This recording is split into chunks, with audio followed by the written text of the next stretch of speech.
वैसे तो मुझे ज़्यादा सुबह तक सोने की आदत नहीं है, लेकिन आज रात व्हाट्सएप और फेसबुक के चक्कर में कुछ ज़्यादा ही जग रहा था, जिसके कारण सुबह मुझे टाइम से नींद नहीं खुल पाई थी।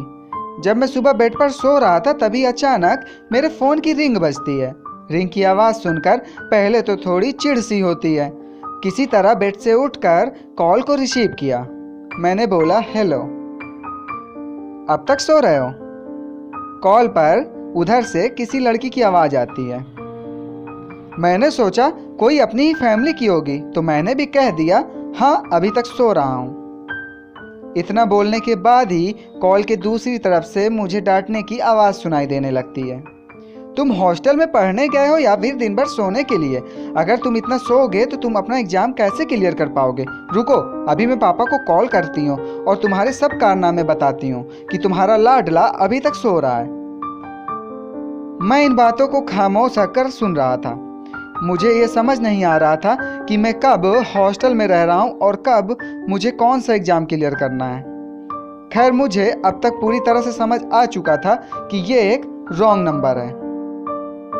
मुझे चुप देखकर वो फिर से बोली, इतने चुप क्यों हो? कुछ बोलते क्यों नहीं? अब मुझसे भी रहा नहीं गया और मैंने साफ साफ सब कुछ कह दिया कि आपने रॉन्ग नंबर पर कॉल किया है। यह सुनकर वह सन्न रह गई। वह बोली, सॉरी, मैंने अपने भाई के पास कॉल किया है। न्यू एंड्रॉयड फ़ोन होने के कारण मेरे मोबाइल में भाई का नंबर सेव नहीं था, जिसके कारण गलत नंबर डायल हो गया होगा। मुझे माफ़ कर देना। मैंने कहा, ठीक है, कोई बात नहीं। आपने तो मेरा दिन ही खराब कर दिया। बेवजह सुबह सुबह डांट लगा दी आपने।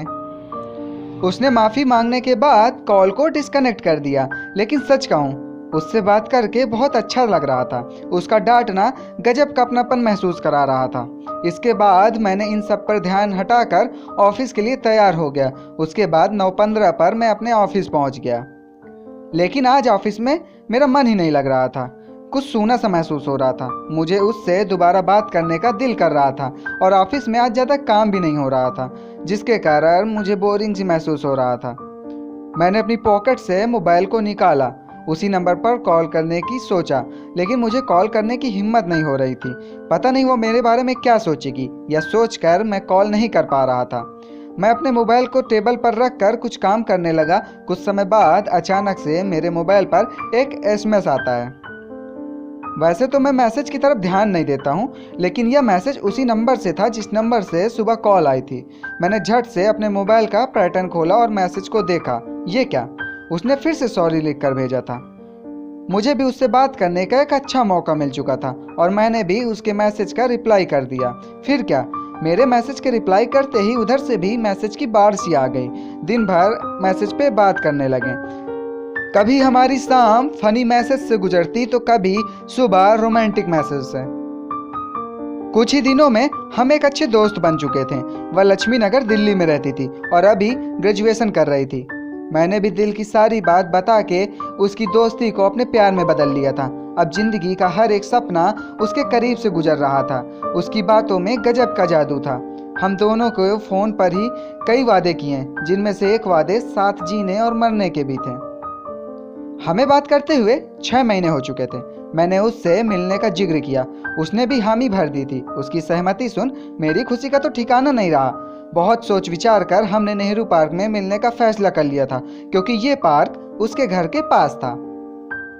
मैं 2 दिन बाद की रेलवे टिकट करा दिल्ली पहुंच गया। उससे मिलने से पहले ही मैंने कई सपने संजो रखे थे। ट्रेन पर सारी रात उससे बात होती रही। वह भी मुझसे मिलने के लिए काफ़ी उतावली प्रतीत हो रही थी। अगले दिन मैं सुबह 9 बजे न्यू दिल्ली रेलवे स्टेशन पहुंच चुका था। मैंने अपना मोबाइल निकालकर श्रेया को फ़ोन किया। वह फ़ोन पर थोड़ा परेशान दिखी। मैंने उससे उसकी परेशानी की वजह पूछी तो उसने यह कहकर नहीं बताया कि मिलकर बताती हूँ।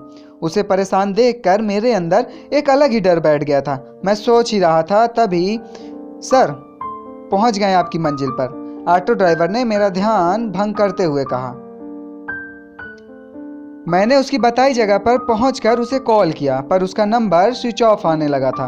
मैं काफ़ी परेशान हो गया था और बार बार नंबर पर कॉल करता रहा, लेकिन उसका नंबर स्विच ऑफ ही बताता रहा। 2 घंटे लगातार कॉल करने के बाद जब उसका नंबर नहीं लगा तो मैं थक कर उसी पार्क के एक चबूतरे पर बैठ गया। सुबह से शाम होने को आ गई थी, लेकिन उसका कुछ अता पता नहीं था। अब मुझे पता चल चुका था वह आने वाली नहीं है। उसने मेरे साथ सिर्फ टाइम पास किया है। उसके द्वारा की गई बातें और वादों को याद करता हूँ तो यकीन ही नहीं होता वह मुझे धोखा भी दे सकती है, क्योंकि जितना खुश मैं श्रेया से मिलने के लिए था, उतनी ही खुशी उसे भी मुझसे मिलने की थी। आखिर क्या बात रही होगी जो मुझसे मिलने नहीं आ पाई?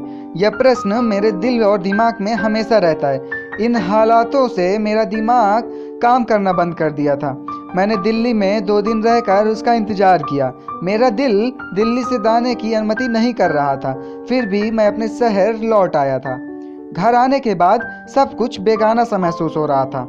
एक रॉन्ग नंबर ने मेरी पूरी जिंदगी को हिला कर रख दिया था। अब मैं कुछ दिनों से उसे भुलाने की पूरी कोशिश कर रहा हूँ, लेकिन मेरा दिमाग में एक प्रश्न बार बार आ जाता है कि जब श्रेया ने अंतिम बार कॉल किया तो वो इतनी परेशान क्यों थी? क्या वह किसी मजबूरी के कारण नहीं आ पाई थी? अगर हाँ, तो वो मजबूरी क्या रही होगी? खैर, जो भी हो, मैं उस रॉन्ग नंबर को अपनी ज़िंदगी का सबक नंबर और ज़िंदगी को फिर से पटरी पर लाने की कोशिश कर रहा हूँ। अब मुझे समझ आ चुका है, कोई रॉन्ग नंबर नहीं होता, बस हाँ, इंसान का मकसद रॉन्ग होता है। तो दोस्तों, ये रही मेरी आज की स्टोरी कैसी लगी हमें कमेंट कर बताइएगा। मिलते हैं अपनी नई स्टोरी पे।